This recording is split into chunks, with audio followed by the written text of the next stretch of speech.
Building a strong reputation as a substitute teacher is essential for gaining trust, securing more assignments, and creating a positive experience within the classroom. So here are some strategies that I have used and you can use in the classroom as well to build that reputation. But hi, I'm Alexa. I'm a substitute teacher mentor where I help substitute teachers thrive within the classroom.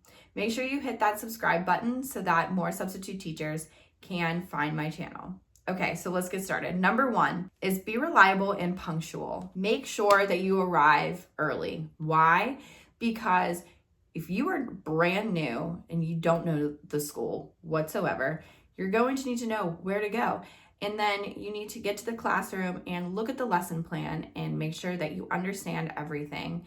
And if you have any questions that you can ask, and be consistent. Show up when you are scheduled to show up, and be someone that the schools can rely on. Number 2 is follow the lesson plans. Now, your role as a substitute teacher is you are filling in for the regular teacher that day. So when they are out, what happens is they may get behind. And a lot of the times, especially when you get to higher levels like middle school, high school, they will just leave assignments typically just to keep the students engaged and what they have been learning. So like you might not even be teaching what they need to be teaching because they're not there. If you are, say in elementary school, you are teaching what the students need. And if you're not following the lesson plan, that teacher cannot move on to the next day. And it's hard because now the teachers aren't perfect, you're not perfect, but if they are off schedule, then that throws off the next chapter of what they're supposed to be doing. So it's really, really important that you do follow the lesson plan. And the lesson plans should be easy to follow. Sometimes there's no lesson plans. I will link a video down below on that. And sometimes they're just bad lesson plans and you're like, what the F? What? But for the most part, it should be really simple and laid out for you that you can just go about through it. And by the time you say it for the 3rd time, if you're in middle school, high school, you know what they're doing for the day. It's basically a friendly piece of paper for you to just have a smooth day. And one thing to know is you can be adaptable with the lesson plans as well. If there's no lesson plans, you are able to come up with your own lessons. Even if you know that you're going to be in 6th grade science, you could have a folder. There is a resource called Teacher Pays Teacher, and you can print off something based on science, and you can have them do that if there is absolutely no lesson plans. If you know that you can teach science, teach a lesson, whatever, but let that teacher know. That's only if there is no lesson plans and if you have time left at the end of the day, end of the period, whatever. Number 3 is communicate effectively. Make sure you are leaving detailed notes. Detailed notes are what the teacher loves about a substitute teacher. Every time I was called back as a sub, that teacher would text me and say, hey, I loved your sub notes, how detailed you were. Can you come and sub for me again? It sounds silly. It's okay, yeah, sure. But it really works. And everything from the time students, who was absent, who wasn't, the times, say a kid went to the nurse at 9:51 a.m. and then they came back at 10:02. If a student didn't go to a student went to the bathroom but took a long time, let them know. Maybe a student had to go to the nurse for a hearing test, let them know. Just say that because maybe they needed to know that so that they can record that they had that test. Every single little detail is so important. Even if students weren't on their cell phones, write it down. Write everything positive down. Write everything that was negative down. Maintaining communication with staff at that school just shows that you can be trusted. Number 4 is manage the classroom well. Classroom management is hard. It's freaking hard. And it's something that does take a lot of practice and skill. And there's so many different ways that you can manage a class. Some people are just really nice people, but have like a firm, good voice. And some people are just like more firm and more bold, and it comes off like, whoa. So the kids just sit there like, But classroom management helps you set a positive tone. And it's just by maintaining and creating a respectful community. And if challenges arise, you will be able to handle that effectively. Number 5 is be proactive.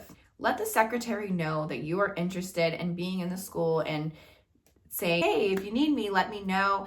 I will be so happy to come back here. I loved it here today. Something like that.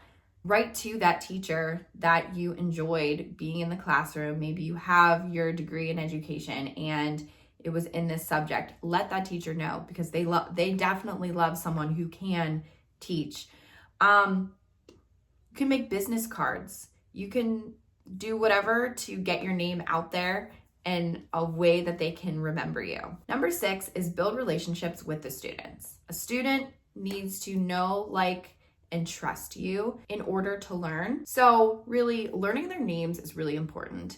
And it's hard for when you have them one day and then you have them maybe 90 days later. And it's hard to remember. I know and understand. I've been there.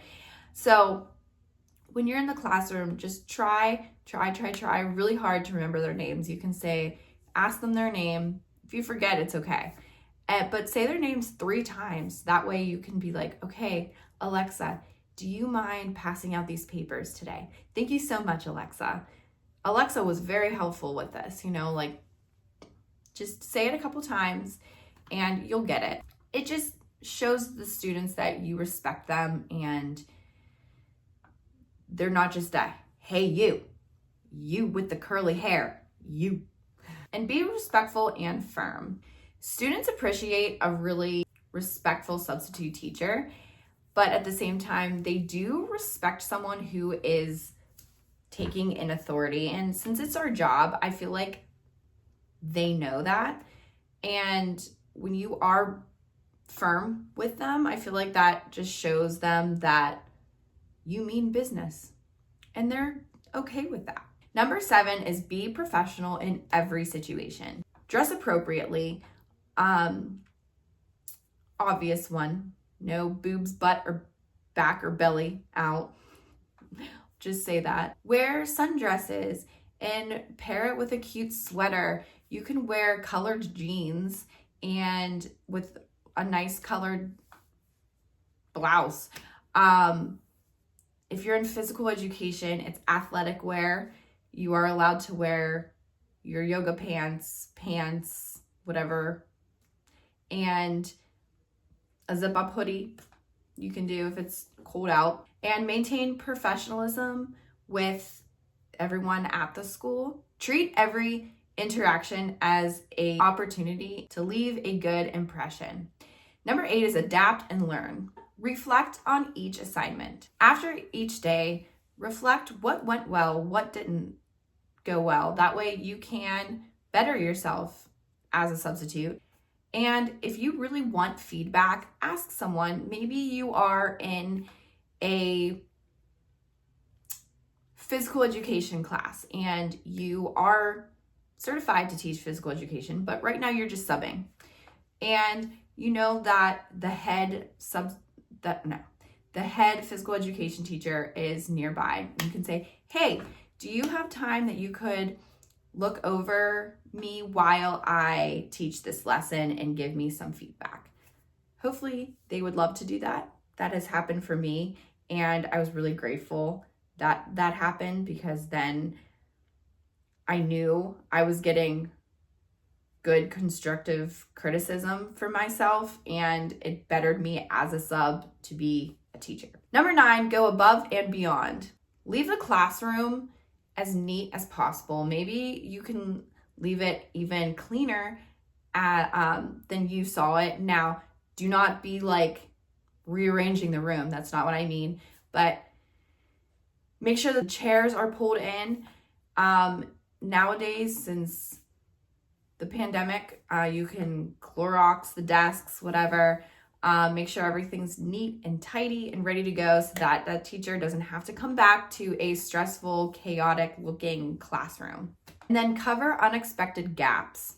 If you have extra time, you can always ask if they need help with something. And a lot of the times, sometimes the office has things that they need help with that you could do. And I think, and honestly, I feel like it makes your day go faster when you have something to do. By being a dependable, professional, and engaged, you can build a reputation that schools will value, and that will lead you to be the most requested substitute teacher. Have you noticed any particular strategies that have worked best for you in your own teaching as an experienced substitute teacher? Let me know down in the comments. I will see you in the next video.